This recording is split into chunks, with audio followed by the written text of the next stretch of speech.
Hey everyone, Pete Calandra here. On today's video, I thought I'd do something a little bit different. Typically, this channel contains music education content, whether that's audio, MIDI, orchestration, product reviews, or more artistic stuff, videos of me playing various keyboards or videos I make of songs that I've released. I have had some requests over the past couple of years, really, from some of the viewers of my videos to share some of my experiences as a professional musician. And so I thought I would do that starting today.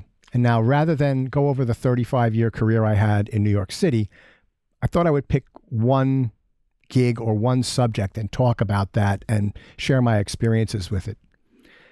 I think that that also could be sort of music education, because maybe a young person will watch this video and they'll get an idea as to what it's like to work on this level and maybe how they would go about getting these gigs. So it's 2024 and we're at the end of the summer. We're going into the Labor Day weekend when I'm filming this. And I've thought on more than a few occasions this summer about 40 years ago when I was in my early 20s. And I was hired to spend the summer as the keyboard player with the Radio City Music Hall Orchestra in New York City, playing the very last summer show they had there called Gotta Get Away. The summer show at Radio City had to be structured a certain way because they didn't want it to compete with the Broadway shows. So rather than being a show with a definite through line, a big story, it was a loose collection of skits put together, almost like a variety show that you would have seen in the 1960s, sort of like the Ed Sullivan Show. The star of this show was a woman named Liliane Montevecchi, who had just won a Tony Award for her performance in the musical Nine. And the orchestra was 35 musicians, the full regular orchestra, and the orchestra was supplemented by myself playing synthesizer. I played DX7 and Prophet 5. And an electric bass player named Steve Fonz Gelfand, who is a friend of mine. You've all heard his bass playing. He's playing on the Hall & Oates huge mega hit called She's Gone. And he's also playing on Dancing in the Moonlight, which is another big 70s hit. And he was a New York City freelance bass player. Back in the 40s, 50s, and 60s, maybe to the 70s, the Radio City Orchestra was a really desirable gig. It was in the mid-40s in number of musicians, and there was 40 to 50 weeks of work, high-paying work, and hard work because you worked multiple shows every day. So, for example, the Christmas show is still in existence, and there are sometimes 5 or 6 shows in one day, right? The Christmas show lasts from, let's say, the beginning of November till the first week in January. And, you're doing an insane number of performances, but you're making a good amount of money over that 10-week period. But that used to be year-round. There were multiple shows a day for all kinds of different shows that they would come up with. By the time the mid-1980s came around, Radio City was not as popular as it was in the 40s, 50s, 60s, etc. And instead of there being 45, 50 weeks of work every year, maybe there were 25 to 30 weeks of work a year, and that was declining. To now there's basically just the Christmas show and maybe a few other things scattered throughout the year. So how did I get hired for this gig? Well, I graduated from the Copeland School of Music, Queens College, where I'm currently on the faculty, in 1982, in the spring of 1982, and within a few months, I started subbing at the off-Broadway show Little Shop of Horrors, which was a huge hit, and that will be the subject of another video. By the summer of 1983, I had taken over the keyboard chair full-time, and that was playing Fender Rhodes piano, Korg organ, and Korg Poly 6 synthesizer. There was also someone who played piano and conducted the show, and that person's name was Bob Billig, and I'll talk about him in a future video. He wanted to be a Broadway conductor. He didn't want to play piano and conduct. He wanted to stand up, wave his arms with a baton. And so in the spring of 1984, he had been offered the position of being the music director and conductor for that summer show, Gotta Get Away. Some of the music called for synthesizer orchestrations. One of the orchestrators, a man named Bill Braun, who is a very famous Broadway orchestrator, wanted to use the DX7, which was a new synth at that point, and I actually owned one. I was one of the first people in New York City to get one. And so Bob thought of me, asked me if I wanted to do the gig. And so I took a leave of absence from Little Shop of Horrors for the summer, and I agreed to do the gig. So what was the gig? The gig was 13 weeks, 2 shows a day, 6 days a week. So I was doing basically a 2 o'clock matinee and an 8 p.m. show 6 days a week. There was a full-time pianist in the orchestra. Her name was Susanna Nason. She was very good, and she was an incredible sight reader.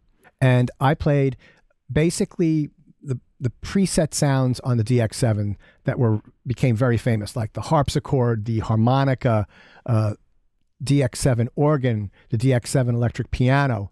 I also played some clavinet stuff. As far as the Prophet goes, it was used for some synthesized string sounds, for some lead sounds, and most importantly, for the Josef Zawinul programmed lightning and thunder sound. And that was used on the song It's Raining Men, which was performed by a group of women on stage.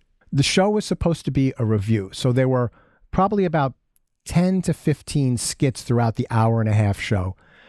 Liliane starred in a few of them, and she starred in a few of them by herself with 1 or 2 other dancers because she was a ballerina. And then there were some other people that were in the cast that had solo numbers or group numbers. There were ensemble numbers. There were numbers for the Radio City Rockettes. There were also some wild animals like tigers and lions on stage. And the finale of the show we'll talk about a little later on in the video. Now, the orchestra was interesting. It was filled with some really great musicians like Jerry Nywood, who is a tremendous saxophone player. He was in the orchestra. A guy named Jack Gale, he was playing trombone in the orchestra. He was one of the most important musicians union members of the 1980s and 90s and 2000s. Other people that I made friends with, a guy named Tom Oldakowski. He was the drummer there. He subbed at Little Shop of Horrors, and he also subbed at Miss Saigon when I was working there. And there were people in that orchestra who were in their 60s and 70s, and some of them they were European refugees who came here after or before World War II. And there was one man who had escaped with his life from a concentration camp during World War II. He was a Jewish man. And, he had the tattoos from, I don't know if he was at Auschwitz or Dachau or one of those places, but it was unbelievable to see. I felt so sorry for him, but he was just such a nice man. And so you had people that were European transplants here who had really great training. And you also had people, like I said, Jerry Nywood. And so it was a really interesting combination of musicians. And the orchestra was very good. The concert mistress, that means the lead violinist, was named Luann Montesi. And she was very, very, very successful musician. She did a lot of recording work, and she was the concert mistress at Radio City for years. Then she left that, and she became the concert mistress at Phantom of the Opera, and she did that for quite some time. And then she moved over and became the concert mistress at Miss Saigon. And I worked with her many, many times, both at Phantom of the Opera and at Miss Saigon afterwards. What happened was that I got my instrument, the DX7, which I owned and Radio City rented from me for the summer, into the hall about 10 days before rehearsals. And I would go there for like an hour, hour and a half, multiple days to just, mark up the score with what patches I was going to play and to practice some of the stuff and make sure that I had everything set up really well before rehearsal started. And then we had a few days of rehearsal and then right in with the singers, and then the show went on from there. So it's not a lot of rehearsal time. They expect that you can learn the stuff pretty quickly. You don't have to sight read things perfectly. It helps. I'm not a great sight reader. I'm a good reader, but not a great reader. So me working through the things a little bit in advance really helped my performance in terms of rehearsals. Radio City Music Hall had a contractor who actually did the hiring, and his name was Bob Swan, and he was an orchestra member at one point. And the big thing about Radio City at that point was that there were a lot of people there who went to Eastman School of Music. And so Bob also was an alumni of that school. And he was a very nice man. He treated me really well. And if I wanted to take off, I would have to talk to him. If I wanted to sub out a show, and we would work that out. I just couldn't send somebody in and make a phone call. It had to go through him, and that's how that worked. Now, it's some interesting technical things about Radio City, right? Is that there's a stage door that you go into, and then you have to go down a couple of flights of stairs to get to the orchestra room. And the orchestra room is this big, massive room. And, there were couches and big tables, and, people basically lived there, right? It's during the Christmas show when you're there for 12 hours a day or 13 or 14 hours a day. That's your sanctuary between shows. And in the back corner was a big open area that had the pit inside of it. And what you did was at 5 minutes, you were expected to be 5 minutes before the downbeat, you were expected to be ready to play and at your seat. So you get into the pit, and that's called, the area that the pit's in is called the garage. And when the band pit is down at that level, the level of the orchestra room, that's called the band car is parked in the garage. They didn't call it a pit, they called it a car because of what happens to the pit, which we'll talk about as well. One interesting anecdote is that Bob, when he was conducting, you'd only see from his head up from the back. Everything else was down below the stage level. And in order for the performers on stage to see his baton, he used to have a baton with a light in it. And there was a stagehand whose job it was every day to hand Bob the baton, and before he handed it to him, make sure that the light went on. So he'd turn it on, and if the light wouldn't go on, he'd have a spare baton right there to give to Bob, and then during the act, he'd change the battery. And that was his job. You couldn't go over and get your baton. You had to wait and have it handed to you, which I thought was rather humorous. So you get into the pit, you're waiting for the show to start, the garage door closes, and the pit rises up. So you're in the pit, and it rises up to a point where, like I said, Bob, the conductor, his head is above the lip where the stage level is, and we're down below that. And so if you have to go to the bathroom or anything like that, you can't get out of the pit. Not happening. You're there. So that's something that you have to schedule into your pre-show routine, right? The show would go off, and we'd be playing these tunes, and they played tunes like It's Marvelous, Fascinating Rhythm, some original songs. There were songs that like It's Raining Men by the Weathermen, or the Weather Girls. Is that who it was? Yeah, the Weather Girls. And so we did a version of that. And so there were, songs that you knew. There were instrumental interludes that you didn't know, where there was dance and things going on stage, or there was interstitial underscore when they had sort of the trained animals on stage, which was interesting. And you play the first set or the first act, which is about 45 minutes. You get a 10-minute break. You get back in the car. You get back up. And then you play the second set or the second act. And then basically the grand finale is everybody's on stage. So you've got all the Rockettes, you've got all like 15 or 20 other performers, and the band car would rise up with hydraulics from the pit area and get on the stage, and there are these tracks on the stage, and the band car would move all around while we're performing the final number. And then Liliane Montevecchi, they'd have these big stairs flying in from the back, and then she'd come down these stairs onto the stage, and that would be the grand finale of the show. And we're, zipping around playing music on the band car. And then when the show is over, you don't go into the car. You just leave from the stage and go back down into the orchestra room and, do whatever you're going to do between shows. So between shows, I would typically either stay in town, grab a bite to eat, grab a nap, read a book.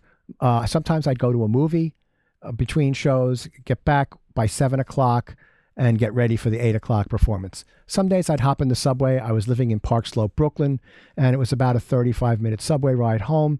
So if the show ended at 3:30, I got out of there at 3:45. I'd be home by 4:30-ish. I'd stay home for 2 hours, get a nice bite to eat, go to sleep, get up and head back to the city. Leave usually around 6:30, get back into the theater by 7:15-ish. Always try to get there 45 minutes to an hour before a performance. Always like to make sure that my keyboards are working, that everything's in fine condition, so that we don't have any surprises when the show starts. One thing about doing a show like this, where you're playing so many shows all the time, is you really need to learn how to focus in on the things that you have to do when you're playing, and then how not to zone out and get really distracted between songs. So there were songs that I didn't play on, and I'm just sitting there, right? And I'd have a magazine to look at between songs, and just trying anything you can do to maintain your focus, because, after 4 or 5 weeks of doing 2 shows a day, the repetition makes it really difficult to focus. So it was an incredible experience. One thing, though, that I wanted to talk about is not so great. So, I got my parents, both parents came in to see the opening night, and my friends, a couple of my childhood friends. I had about 5 people there for opening night. I bought tickets for everybody. I got a couple of tickets for free, and then I think I bought 3 tickets. And it was totally packed. We come up in the car and there's like 6,500 people in the audience, and the car is going back. And it really was an amazing thing. Within a week, we were down to like maybe 500 people a show. And then by the time we got to August, on some of those matinees, there were literally 50 people in the house. It was unbelievable. And that's one reason why they don't have summer shows anymore, right? Because they lost so much money that summer. Now, Radio City is a big money-making enterprise right now, so they've sort of recovered. But that was not a good period of time, business-wise, for the hall. Anyway, I hope that you've enjoyed this video. I will do a few other of these sprinkled in every once in a while with my regular work. It's just sharing one of my activities in the music industry, and hopefully people will get either enjoyment or ideas or learn from it. The thing that I would say is most important about getting a job like that is you do need to be able to read. You need to be able to follow a conductor. You need to be able to play in a rhythm section and play in an orchestra. You need to be able to accompany a singer, and you need to be able to fit in with the culture of the orchestra. These were things that I actually had to learn on that gig, because I didn't really have that much experience playing in larger groups like that. In college, I sang in the choir and we did stuff with the orchestra at times, but that's a much different situation than this was. Totally different, not night and day different. So I was sort of thrust into something that was a little bit beyond my capabilities, and I worked hard, and by the end of the summer, I felt very comfortable with it. And that experience actually paved the way for me to be able to play in large Broadway orchestras going forward from that point on. Anyway, thank you so much for watching. Please like, subscribe, share, leave any comments down below. I've been Pete Calandra, and I'll catch you on the next one.